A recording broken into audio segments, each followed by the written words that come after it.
అందరికీ శుభోదయం. తేదీ 8/1/2025 కొరకు దేవుని యొక్క వాక్యం.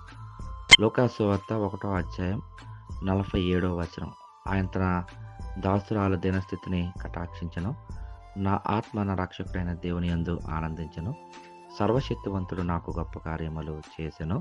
గనుక ఇది మొదలుకొని అన్ని తరముల వారు నన్ను ధన్యురాలనందరూ.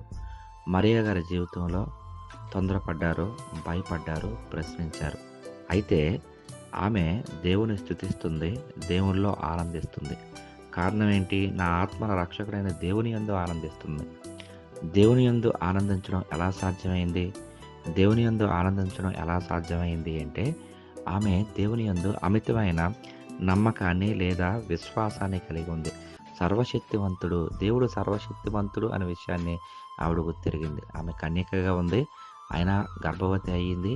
తాను రాబోతున్న తరాల వారు ధన్యురాలు అంటారనే ప్రగాఢమైన విశ్వాసాన్ని ఆమె కలిగి ఉంది. కారణం ఏంటంటే, దేవుడు సర్వశక్తివంతుడు అనే విషయాన్ని ఆమె గుర్తిరిగింది. మన జీవితాల్లో భయంలో, తొందరపాటులో, ప్రశ్నల్లో మనం కూడా నెమ్మదిగా ఉండాలి అంటే, దేవుడు సర్వశక్తివంతుడు అనే విషయాన్ని మనం గుర్తిరిగినప్పుడు, ఆయన యందు విశ్వాసం ఉంచినప్పుడు మనం కూడా ఆనందించగలం. అట్టి ఆనందకరమైన జీవితాన్ని పరిశుద్ధాత్మ దేవుడు మనకు దయచేయనుగాక. ఆమేన్.